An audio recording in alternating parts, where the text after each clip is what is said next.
चर्चा लगातार जारी है। बात हो रही है कश्मीर के उस लाल चौक की, और क्यों उस लाल चौक का जिक्र फिर से हो रहा है तिरंगे को लेकर। यह जिक्र हो रहा है 15 अगस्त के चलते, और यह जिक्र छेड़ा किसने है? पीडीपी की अध्यक्ष महबूबा मुफ्ती ने, जिन्होंने एक तस्वीर साझा की, इनफैक्ट 2 तस्वीरें, जिसमें वो कंपेयर कर रहे हैं 1949 के भारत को 2023 के भारत से।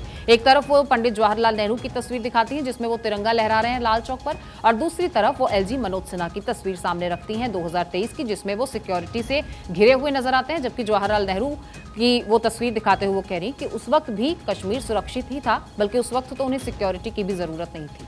लेकिन इन 2 तस्वीरों के अलावा वो शायद कश्मीर की आज की जो तस्वीर है, जो श्रीनगर, अनंतनाग और तमाम सेक्टर से सामने आ रही हैं, वो तस्वीरें जिसमें वहाँ का युवा, वहाँ के बुजुर्ग लगातार तिरंगा यात्रा निकाल रहे हैं, हर घर तिरंगा अभियान का वो हिस्सा बन रहे हैं।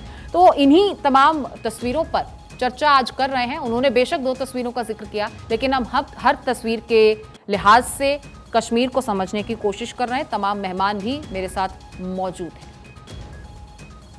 तो ये 2 तस्वीरें जो इस वक्त आप देख रहे हैं, ये भी कश्मीर को ही दर्शा रही हैं। देखिए, ये वो तस्वीर है जहां पर पत्थरबाजी हो रही है, जहां पर हालात तनावपूर्ण बने हुए हैं, और दूसरी तस्वीर जो है वो आज की तस्वीर है। ये वही लाल चौक है जहां पर पहली तस्वीर में आप पत्थरबाजी होते हुए देख रहे हैं, और दूसरी तस्वीर में लाल चौक पर लहराता हुआ ये तिरंगा आपको दिखाई दे रहा है। कश्मीर में लहराता हुआ ये तिरंगा आपको दिखाई दे रहा है, जो देश की आन बान और शान को, देश के ताज कश्मीर में भी बुलंद कर रहा है। और ये तिरंगा वहां पर लहराता हुआ तमाम हिंदुस्तानियों को गौरवान्वित कर रहा है, उनका सर शान से उठ रहा है।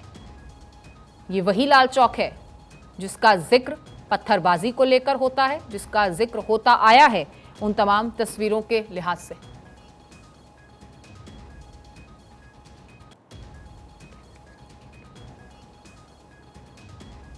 तो दोनों तस्वीरें ही आपकी टीवी स्क्रीन पे हैं। शायद इन तस्वीरों को जो महबूबा मुफ्ती हैं वो थोड़ा अनदेखा कर रही हैं। ये जो 2 तस्वीरें अभी मैंने आपको दिखाई। एसएन सिंह साहब हैं मेरे साथ बीजेपी से, शेख आमिर साहब कांग्रेस से हैं, नाजिब अब्बास साहब पीडीपी से हैं, अमित रैना जी कश्मीरी एक्टिविस्ट हैं, और वकार भट्टी जी भी कश्मीरी एक्टिविस्ट हैं। वकार साहब, आपसे मेरा सवाल था कि देशवासी तिरंगा कभी भी उठाता है तो बड़े आन बान शान मान के साथ तिरंगा उठाता है। आप उसे पेड नेशनलिस्ट कैसे कह सकते हैं? कोई कल को आपको तिरंगा उठाने के लिए कहेगा तो आपको लगेगा कि आप पेड नेशनलिस्ट हो गए। इस बात का जवाब दे दीजिए मुझे आप। जी देखिए, पेड नेशनलिस्ट है या नहीं है, लेकिन मैं आपको कश्मीर के ऊपर अगर बात करूं तो मैं ये आपको चैलेंज के साथ कर सकता हूं, और मैं प्रूफ दे सकता हूं। और ये अमित रैना साहब और बाकी जितने हमारे इमरान साहब, जितने भी कश्मीर के एक्टिविस्ट बैठे हैं, ये मेरी बात पे एग्री होंगे कि 2016 में जो एक्टिविस्ट पाकिस्तान का झंडा लहराते थे, जिनके ऊपर पीएसए थे, जो क्रिमिनल थे, वही सबसे पहली लाइन पे, पहले साफ पे हिंदुस्तान का तिरंगा लेके आए लाल चौक में। मैं इसमें चोरी, कोई छुपी हुई बात नहीं है। अब बोलिए, मैं उनकी तमाम वीडियो भेज दूंगा। अब मुझे बताइए, तो क्या इसे ऐसे नहीं देखा जा सकता कि सुबह का भूला अगर शाम को घर आ जाए तो वो उसे भूला नहीं कहते? नहीं, पर सुन लीजिए, जिसके ऊपर केस चल रहे हैं, जिसके ऊपर सेडिशन चल रहा है, जिसके ऊपर पीएसए लगे, जिसके ऊपर यूएपीए लगे। अच्छा, इतनी गंभीर धाराएं थी। अमित रैना जी, इस पर जवाब दीजिए जरा। तिरंगा उठाने से केस माफ हो जाएंगे? पहले ये मुझे बताइए जी। फिर यासिर मलिक को सजा देते भाई अकेला। बीजेपी के पास ऐसी कौन सी वॉशिंग मशीन है जो हृदय परिवर्तन कर देती है? मैं आपको फर्क बताता हूँ, ठीक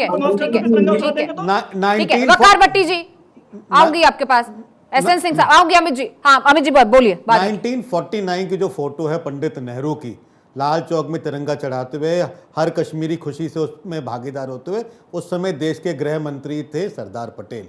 1990 वो पहला साल था जब कश्मीरियों को तिरंगा उठाने में डर लगता था, तिरंगा दिखाने में डर लगता था। उस समय इस देश के गृह मंत्री थे महबूब मुफ्ती के पिताजी मुफ्ती मोहम्मद सईद। तो ये फर्क है। और आज वापस तिरंगा अगर कश्मीरी गर्व से उठाता है, बिना डर उठाता है, क्योंकि 2019 के बाद ना महबूबा मुफ्ती की का कोई अमित भाई, मैं आपसे रोल है एक जम्मू सवाल कश्मीर पूछूं, में, मेरा ना उनका अब्दुल्ला प्रश्न परिवार हो का गया, कोई इसके रोल है लिए जम्मू आपको कश्मीर वाइस में। हो। ये बहुत मैं बड़ा एक सवाल फर्क आया पूछूं है। आपसे? आप सिंह साख से पूछ रही थी कि 2019 के बाद क्या फर्क आया। फर्क मैं बताता हूं आपको। सबसे पहला फर्क आया कि औरतों को बराबर का हक मिला।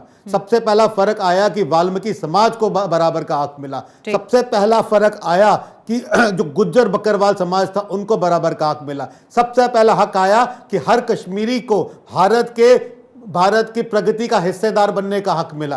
पहले सबसे बड़ा फर्क यह आया कि कश्मीर में जो 70 साल से जिहाद चल रहा था, 370 के पीछे वो हट गया, वो दीवार तोड़ दी गई और उसमें सेकुलरिज्म, उसमें धर्मनिरपेक्षता वापस आ गई। तो ये फर्क आया 370 के हटने के बाद। भट्ट साहब, उन्होंने आपके बारे में नहीं बोला ना। झंडा लहराएंगे तो वो तो पैसे के पेड़ लोग हैं, आज इधर कल उधर, परसों आपको कहीं हो। झंडा उठाने ऐसे वाले, लोग हैं, तिरंगा नेशनलिस्ट उठाने आपके, वाले आप पेड़ उनको क्यों ऐसे नजर देशभक्त आते हैं? बकार भट्ट भट्टी साहब, आप भी एक्टिविस्ट से पॉलिटिशियन बन गए। भट्टी जी, कहीं मुझे आप ये पेड नजर नहीं पॉलिटिशियन आता। तो नहीं बने। हमारा तो मुझे ये सीधा समझ मानना नहीं यही है आता कि जो कल तक पाकिस्तान के लिए काम करता था, आज वो भाजपा और आरएसएस के लिए काम करता है, अपनी देशभक्ति दिखाने के लिए। ठीक है। और सिंह कल साहब, फिर अगर जब पाकिस्तान सिंह यहाँ साहब, पावरफुल हो जाएगा, पाकिस्तान के ज्यादा सिंह साहब, मैं इस बात पर आपसे जवाब लूंगी, लेकिन शेख आमिर जी, अभी आपने सुना किस तरीके से अमित रैना ने तमाम वो बदलाव गिनाए हैं। क्या आपको वो बदलाव कश्मीर में नजर आते हैं जो बदलाव शेख अभी गिनवाए हैं अमित रैना जी ने? शेख साहब, हो गया भाई। अमृता जी, मैं जवाब दे दूं? आऊंगी आपके पास। शेख आमिर जी, आवाज आ रही है आपको? लगता है उन तक आवाज नहीं आ रही है। एसएन सिंह साहब, आप अपनी बात रखिए। अमृता जी देखिए, अभी बकार साहब कह रहे थे कि बहुत बदलाव आया है और स्वयं वो स्वीकारते हैं कि बहुत सारे ऐसे बच्चे जो पाकिस्तान का झंडा लेकर पाकिस्तान की आवाम के आवाज को बुलंद करते थे, आज भारत की आवाज को, भारत माता की जय, वंदे मातरम, भारत के ध्वज को लेकर चल रहे हैं। ये बहुत बड़ा बदलाव आया है। आतंक में कमी आई है, पंचायती लेकिन राज सिंह का साहब, ऐसे ये बदलाव, इतना बड़ा बदलाव कैसे आ गया? जिन पर इतनी गंभीर धाराएं थी, जो मुजरिम थे, ऐसा बदलाव कैसे? लगातार भट्टी साहब कह रहे हैं कि ऐसी कौन सी वॉशिंग मशीन है जिसमें ये हृदय परिवर्तन हो जाता है? अमृता जी देखिए, क्या एक विचारधारा होती है, वो विचारधारा पैसे देकर, उनको बहुत सारे चीजों का प्रलोभन देकर वो कहती है, तो जो लड़के होते हैं जिनको ये भटके हुए लड़के कहते थे, उनको ये आतंकवादी बनाते थे। भारतीय जनता पार्टी राष्ट्रवाद की विचारधारा, विकास की विचारधारा से जोड़कर उनको भारत के प्रति ओतप्रोत करती है। आज जो तिरंगा ध्वज है वो सम्मान है, उस सम्मान के प्रकटीकरण में भी इनको तकलीफ हो रही है। आप देखिए, वहाँ पहाड़ी समुदाय जो है उनको अनुसूचित जाति, अनुसूचित जनजाति का दर्जा देने का कार्य करते हैं। जब हम वहाँ बड़े बड़े निवेशक आते हैं, एम्स आते हैं, तो एक बदलाव होता है। वो भी शिक्षा से जुड़ते हैं, उनको भी लगता है कि हम विकास की मुख्य धारा से जुड़े, आतंकवाद से जुड़ के हमको क्या मिला। ये बदलाव भारतीय जनता पार्टी ने ले आया और समूचे कश्मीर को कहा भारत के हैं, भारत के होंगे। पहले लोग कहते थे कि नहीं, ये विशेष राज्य है, ये भारत का नहीं है। अब वो मान के चलते नहीं, हम भारत के हैं, हम पाकिस्तान के ही नहीं। जब ऐसा बदलाव आता है तो निश्चित तौर पे हर आदमी अपने परिवार के प्रति जागरूक होता है, अपने परिवार के प्रति ईमानदार होता है, वफादार होता है, देश के प्रति सच्चे भाव रखता है, सोचता है। इस नाते भारत के झंडे को लेकर चल रहे हैं। नहीं, उसी लाल चौक पे झंडा फहराते समय अब्बास साहब, आपकी पार्टी तो स्थानीय पार्टी है, नब्ज जानती है जम्मू कश्मीर की, ऐसा दावा आप लोग करते हैं, तो आप इन नौजवानों को सही ट्रैक पर क्यों नहीं ला पाए, जिस तरह का दावा एसएन सिंह साहब कर रहे हैं कि हमने नौजवानों को जागरूक किया, सही दिशा में उनको लेकर आए, रोजगार के साधन उन्हें दिए, तो आज वो ट्रैक पर हैं, आज वो भारत का झंडा शान से उठाते हैं। एक मिनट मैं तो रोकना चाहता हूँ। 4 PSO साथ में 50-50 हजार वाली भट्टी साहब, आऊंगी आपके पास। 2 लाख रुपया भट्टी एक साहब बंदे के ऊपर खर्चा है, जिसके पीछे 4 लोग नहीं है। अब्बास साहब, आपसे सवाल था मेरा। पहली बार विदेशी निवेशक आए हैं। ठीक है, एसएन सिंह साहब, आपने सवाल कर लिए ना, अब जवाब तो ले लूं। 188 अब्बास साहब जवाब दीजिए। अब्बास साहब, क्या आप? जी जी जी हेलो जी, ये मुझसे पूछ रहे हैं आप? जी जी जी, आप बोलिए, पूछिए, अब सुनाई दे रहा है। जी, पूछिए एसएन आप। सिंह साहब ने, अब्बास साहब कहा है कि जी, आप हम पूछिए। नौजवानों को ट्रैक पर लेकर आए, हमने उन्हें रोजगार दिया, हमने उन नौजवानों को यह सपना दिखाया कि कैसे वो आगे बढ़ सकते हैं इस कश्मीर में रहते हुए। लेकिन ये वही नौजवान जो तब पाकिस्तान का झंडा उठाते थे, आज वो जागरूक हुए हैं अपने परिवार को लेकर, अपने हिंदुस्तान को लेकर, आज वो हिंदुस्तान का झंडा उठाते हुए इन रैलियों में चल रहे हैं। तो क्या इस जागरूकता की कमी को आप पूरा क्यों नहीं कर पाए? आप तो रीजनल पार्टी हैं, अच्छे से जानते हैं, समझते हैं जम्मू कश्मीर को, ऐसा दावा करते हैं ना आप। जी जी, आपकी बात मुझे समझ आई। देखिए, 4 लिस्ट अभी तक इनने फ्रेम करने की कोशिश की और 4 के 4 लिस्ट ने स्क्रैप कर दिए। कौन सी एम्प्लॉयमेंट दे दी इन्होंने? एक का नाम बताइए। और जिस हिसाब से इसको तिरंगा यात्रा निकल रहे हैं, लोग निकाल रहे हैं तिरंगा, हम इसके खिलाफ नहीं है, मगर बदकिस्मती से जो इनने नरेशन खड़ा कर दिया कि इनका मतलब यही है कि 2019 से पहले यहां पर कोई तिरंगा उठाता नहीं था। जो 2019 के बाद इन्होंने एक ऐसा माहौल खड़ा कर दिया।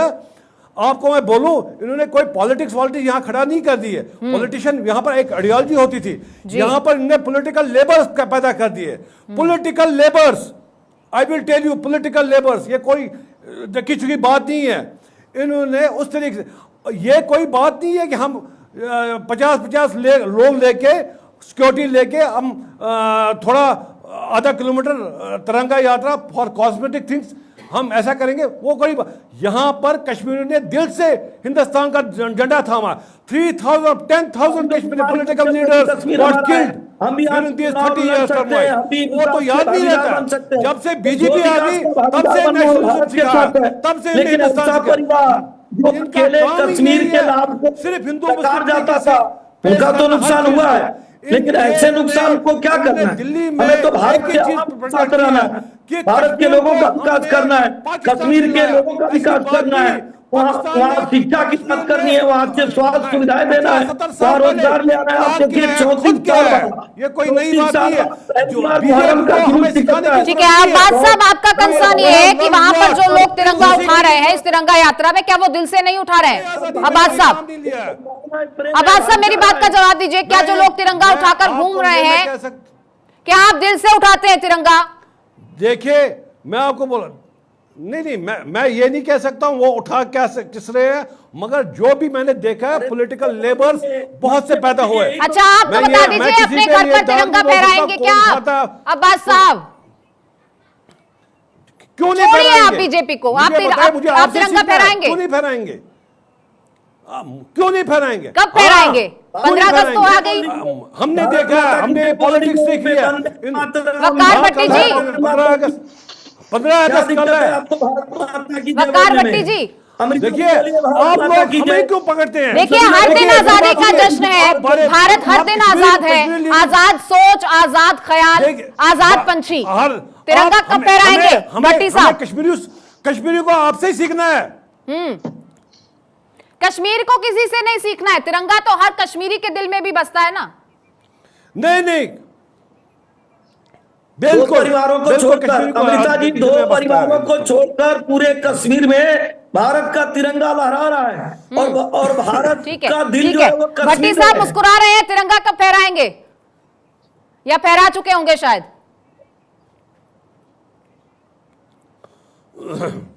भट्टी साहब तक आवाज हमारी नहीं जा रही है, लेकिन मुझे लगता है कि ये मुस्कान बता रही है कि तिरंगा जरूर वो फहराएंगे। देखिए, तिरंगा हमारी आन बान और शान है। तमाम मेहमान मेरे साथ जो मौजूद हैं इस पैनल में, सब इस बात से वाकफियत रखते हैं कि तिरंगे की जो इज्जत है वो हर भारतवासी के दिल में हमेशा ही बुलंद रही है और आगे भी बुलंद रहेगी। और आजादी के इस जश्न में भारत बढ़ चढ़कर हिस्सा ले रहा है। आगे भी ऐसे ही आजादी का ये जश्न सिर्फ 1-2 दिन का नहीं, बल्कि पूरे साल ये जश्न जारी रहना चाहिए, क्योंकि आजाद ख्याल, आजाद सोच, आजाद भारत हर दिन है। तमाम मेहमानों का इस चर्चा में जुड़ने के लिए बहुत बहुत शुक्रिया।